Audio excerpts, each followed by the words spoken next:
सलाम अलैकुम। Welcome to my channel Kashaf voice पुरस्कार कहानियाँ। कहानी शुरू करने से पहले आप सबसे गुजारिश है मेरे चैनल को सब्सक्राइब करें, बेल आइकन को क्लिक करें ताकि मेरी नई आने वाली वीडियोस का नोटिफिकेशन आपको मिल सके। शुक्रिया। चलते हैं कहानी की तरफ। पाल कुर्सी पर बैठा एक फाइल के मुताले में मसरूफ़ था कि टेलीफोन की घंटी बजी। इसने रिसीवर उठाया तो दूसरी तरफ इसका दोस्त जोसेफ था। तुम्हारे लिए एक अहम खबर है, पाल ने कहा। हाँ बताओ, क्या खबर है? तुम मिस्टर फिलिप को तो जानते ही होंगे, वही जिसका कस्बे से बाहर फार्म हाउस है। जोसेफ ने कहा, हाँ वही मिस्टर फिलिप। इन्हें क्या हुआ? तुम जानते हो कि वो अपना फार्म हाउस फ़रोख्त करना चाहते हैं, लेकिन कोई इनका फार्म हाउस ख़रीदना नहीं चाहता। बिल्कुल जानता हूँ, क्योंकि इस फार्म हाउस से कुछ अजीबोगरीब बातें मंसूब हैं। लेकिन तुम मुझे ये सब क्यों बता रहे हो? इसलिए क्योंकि मुझे मिस्टर फिलिप ने कहा है कि मैं तुमसे कहूँ कि तुम इस फार्म हाउस को जाकर तहकीकात करो कि असल मामला क्या है।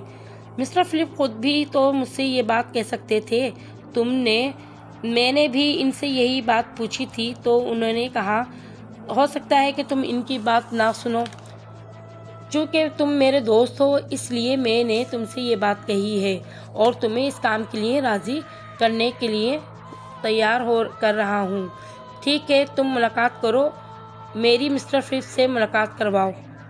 ठीक है, तुम मुलाकात करवा दो मेरी मिस्टर फिलिप से, पाल ने हामी भरते हुए कहा।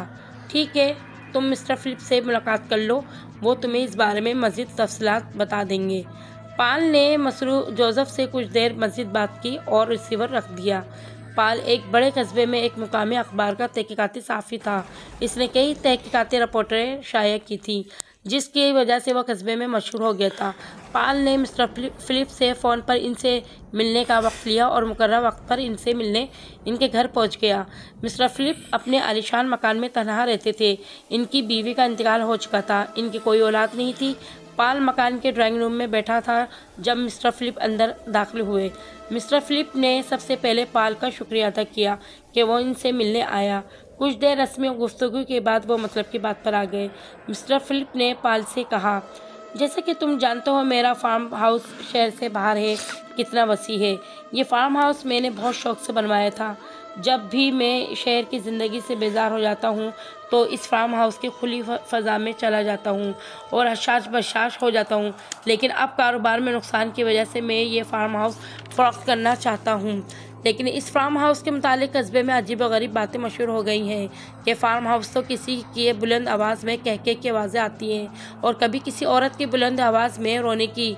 इन सब बातों की वजह से अब इस फार्म हाउस को ख़रीदना कोई नहीं चाहता और जो तुम्हारे शहरों से ख़रीदार आते हैं वो भी इन बातों की वजह से फार्म हाउस नहीं ख़रीदते। मैं चाहता हूँ कि तुम फार्म हाउस जाओ और हकीकत का पता चलाओ। पाल ने कहा, मैं खुद भी फार्म हाउस जाना चाहता था। मिस्टर फिलिप ने कहा, मैं तुम्हें इस काम के लिए रकम भी दूंगा। पाल ने कहा, इसकी ज़रूरत नहीं। कुछ देर बाद बैठने के बाद पाल ने मिस्टर फिलिप से इजाज़त ली और रुखसत हो गया।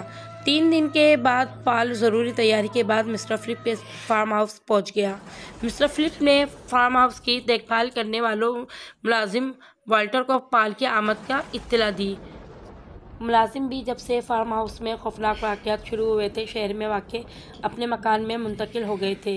इससे पहले वो फार्म हाउस में ही रहते थे, अब वो दिन में आते और रात होने से पहले चले जाते थे। पाल ने अपनी कार फार्म हाउस के बाहर रोकी और एक नज़र फार्म हाउस को देखा। फार्म हाउस वसी रकबे पर फैला हुआ था। फार्म हाउस को देखकर पाल के ऊपर एक अजीब कैफियत तारी हो गई, जिसे पाल कोई नाम नहीं दे सकता था। फार्म हाउस के बाहर ही मुलाजिम खड़ा हुआ था, जो गालिबन पाल का इंतज़ार कर रहा था।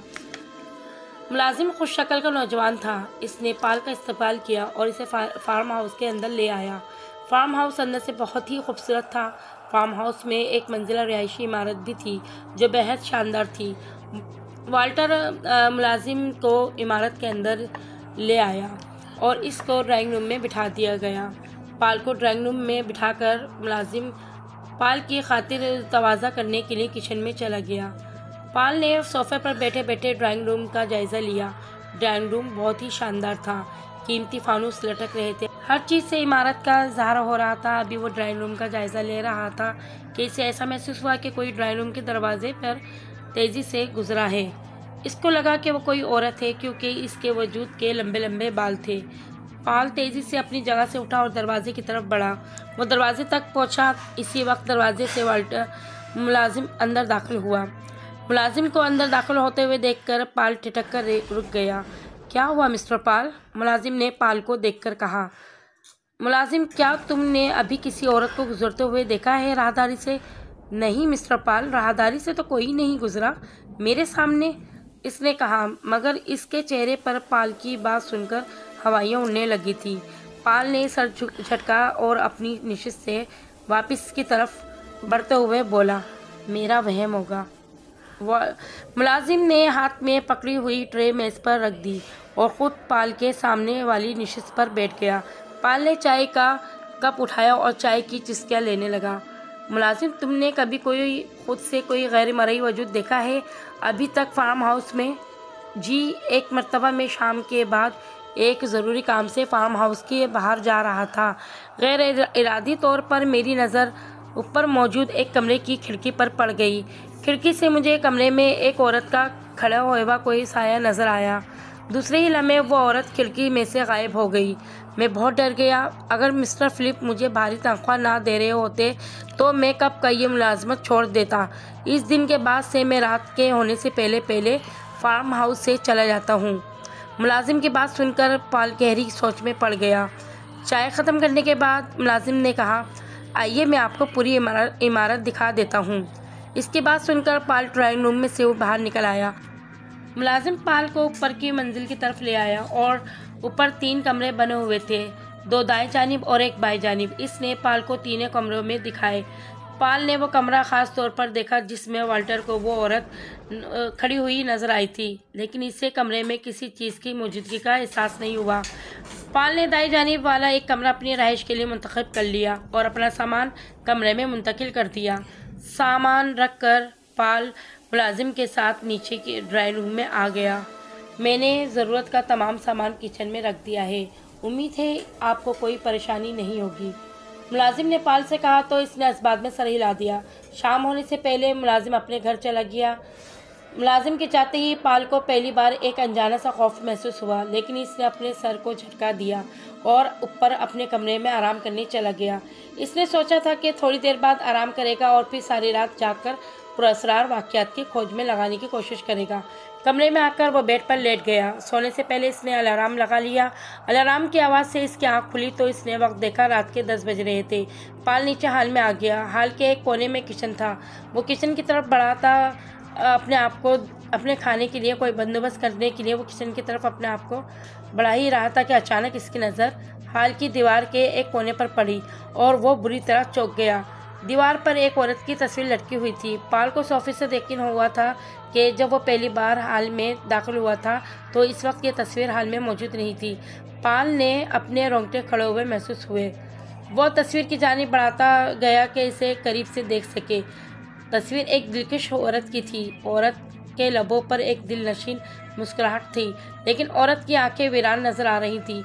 पाल इस तस्वीर को देखकर डर सा गया। फिर इसने सोचा क्या हो सकता है पहली मर्तबा मेरी नज़र इस तस्वीर पर ना पड़ी हो। इसको अब एहसास हो रहा था कि इस फार्म में ज़रूर कोई ना कोई अजीब बात है। किचन में आकर इसने अपने लिए काफ़ी और सैंडविच बनाए और हाल में आकर एक सोफे पर बैठ गया। अब इसका इंतज़ार करना था कि इसने करीबी मेज़ पर पड़ा हुआ एक फ़िल्मी रिसाला उठाया और इसका मुताला शुरू कर दिया। पाल रिसाला पढ़ने में इतना गर्क हो गया कि इसे वक्त का गुजरने का पता ही नहीं चला। जब घड़ियाल ने 12 बजने का ऐलान किया तो पाल चौंका। इसने सर घुमाकर इधर उधर देखा और एक तवील अंगड़ाई ली। इसी वक्त अचानक बिजली चली गई और हाल अंधेरे में डूब गया। ओह, लाइट को भी अभी ही जाना था, इसने बड़बड़ाते हुए कहा और जेब से मोबाइल निकाला और मोबाइल टॉर्च की रोशनी में किचन का रुख किया ताकि मोमबत्ती जला सके, जिसे वो किचन में देख चुका था। किचन में जाकर इसने मोमबत्ती जलाई और वापस हाल में आकर सोफे पर बैठ गया। मोमबत्ती इसने अपने सामने मेज़ पर रख दी थी। सोफे पर बैठे बैठे अचानक इसकी गैर इरादी तौर पर निगाह इस औरत वाली तस्वीर पर पड़ी तो खौफ से इसके रोंगटे खड़े हो गए और सीने में इसका दिल पूरी तरह शिद्दत से धड़कने लगा। मंजर ही इतना हैबतनाक था। तस्वीर में से औरत तस्वीर से बाहर निकल रही थी। इसने अपने दोनों हाथ फ्रेम की चौखट पर जमाए हुए थे और एक पैर फ्रेम से बाहर निकाल रही थी। इस वक्त इसने सफ़ेद फराक ज़ेबतन किया हुआ था। अंधेरे में वो बहुत हैबतनाक लग रही थी। इस तस्वीर से बाहर निकलते हुए देखकर पाल का सकता टूटा और इसने एक तवील चीख मारी और बाहर की तरफ भागा। अचानक भागने से इसका पैर मेज से टकराया और मोमबत्ती बुझ गई। अब हाल में मुकम्मल अंधेरा छा गया था। पाल और बदहवास हो गया। अंधेरे की वजह से इसे कुछ दिखाई नहीं दे रहा था। चीज़ों से ठोकर खाते हुए वो सीढ़ियों के पास पहुंच गया।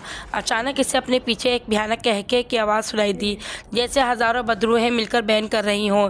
इसने जल्दी से सीढ़ियाँ चढ़नी शुरू कर दी और वह गिरता पड़ता ऊपर पहुँचा तो इसे अपने मोबाइल फ़ोन का याद आया। इसने जल्दी से अपनी जेब से मोबाइल निकालना चाहा, लेकिन ये देखकर इसका दिल धक से रह गया कि मोबाइल इसकी जेब में मौजूद नहीं था। शायद इसी भाग दौड़ में मोबाइल जेब से गिर गया था।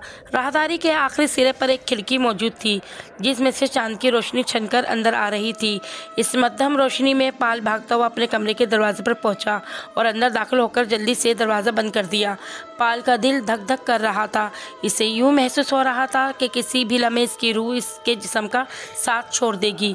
कमरे में खूब अंधेरा था। दरवाजे के बाहर राहदारी में मौत का सन्नाटा छाया हुआ था।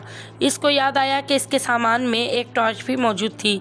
वो अंधों की तरह अंधेरे में टटोलता हुआ अपने सामान की जानिब बढ़ा। बहुत मुश्किल से इसने सामान में से टॉर्च निकाली और जला ली। टॉर्च के रोशन होते ही कमरे में रोशनी फैल गई। पाल का दिमाग तेज़ी के साथ सोच रहा था कि वो अब क्या करे। इसे अब इस बात का यकीन हो गया था कि फार्म हाउस वाकई आसेब ज़दा है। अब इसकी वाहिद ख्वाहिश थी कि किसी तरह ज़िंदा सलामत इस फार्म हाउस से निकल जाए। अभी वो इस सोच विचार में था कि इसे कमरे के दरवाजे के बाहर से किसी के चलने की आवाज़ सुनाई दी। पाल का दिल उछलकर हलक में आ गया और इसे अपनी मौत सामने दिखाई देने लगी। अचानक इसे याद आया कि इसके सामान में एक स्लिप भी है। इसने अपने आप को कोसा कि इसे स्लिप का ख्याल क्यों पहले नहीं आया। इसने जल्दी से दोबारा अपने सामान की जानिब रुख किया ताकि स्लिप निकाल ले सके। वो अपने सामान के पास पहुंचा और जल्दी से स्लिप ढूंढने लगा। अभी वो स्लिप ढूंढ ही रहा था कि कदमों की चाप दरवाजे के पास आकर रुक गई। इसने बेख्तियार दरवाजे की जानिब देखा और ये देखकर इसकी चीख निकल गई कि दरवाजे से तस्वीर वाली औरत अंदर दाखिल हो रही थी। पाल को देखकर इस औरत ने आसेबी कहका लगाया, आज तुम मुझसे बचकर नहीं जा सकते। इस औरत ने पाल से कहा, आज तुम्हारी कब्र इधर ही बनेगी। अचानक पाल के हाथ स्लिप से टकराए और इसने जल्दी से स्लिप निकालकर इसका रुख इस औरत की तरफ कर दिया। स्लिप पर नज़र पड़ते ही औरत एक झटके से पीछे हट गई। पाल को ये देखकर हौसला हुआ और वो स्लिप लेकर औरत की तरफ बढ़ा। औरत चीखते हुए पाल से मज़ीद दूर हो गई। वो स्लिप का रुख औरत की तरफ रखते हुए कमरे के दरवाजे की तरफ बढ़ा। अब वो जल्द से जल्द इस फार्म हाउस से निकलना चाहता था। पाल दरवाजे की तरफ बढ़ रहा था कि अचानक इसका पैर दरवाजे के पास रखी मेज से टकराया और वो नीचे के जानिब गिर गया। नीचे गिरने से इसके हाथ से टॉर्च और स्लिप दोनों गिर गए और कमरे में अंधेरा हो गया। औरत ने ये देखकर एक भयानक कहका लगाया। पाल ने पागलों की तरह टटोल कर स्लिप ढूंढने की कोशिश की, लेकिन वो ना जाने किधर चली गई थी। पाल दरवाजे से बाहर की तरफ लपका। बदहवासी में इसका रुख सीढ़ियों के बजाय राहदारी के आखिरी सिरे की जानिब हो गया।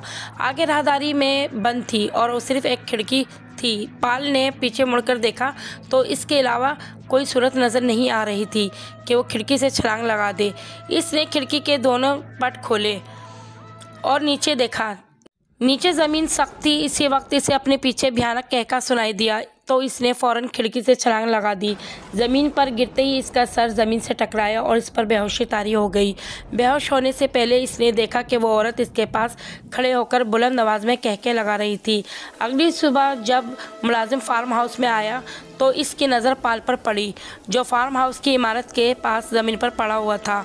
मुलाजिम ने झुककर पाल को मुआयना किया तो देखकर इसके होश उड़ गए कि पाल का पूरा जिस्म उधड़ा हुआ था, जैसे इसे किसी ने बुरी तरह नोचा हो।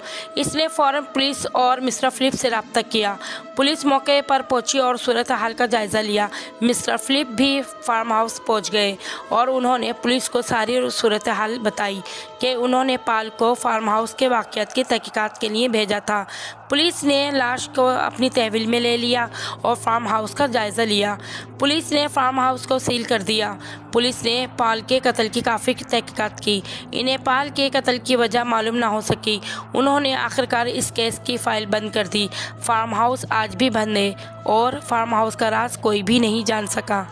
आप लोगों को मेरी कहानी कैसी लगी? आप लोगों का बहुत बहुत शुक्रिया। मुझे सपोर्ट कीजिए, मेरे चैनल को सब्सक्राइब कीजिए और मुझे बहुत खुशी होती है आप लोग मेरे चैनल को बहुत एंजॉय कर रहे हैं और पसंद कर रहे हैं। अगर आप लोग अपना कोई वाक़या मुझसे शेयर करना चाहते हैं तो आप मुझे ज़रूर भेजें। मैं आपकी कहानी आपकी ज़ुबानी ज़रूर शेयर करूँगी। और आप लोगों का बहुत बहुत शुक्रिया मेरी कहानी पसंद करने का। अल्लाह आप लोगों का ख्याल रखे, अपने ईमान में रखे। आमीन। अल्लाह हाफिज़।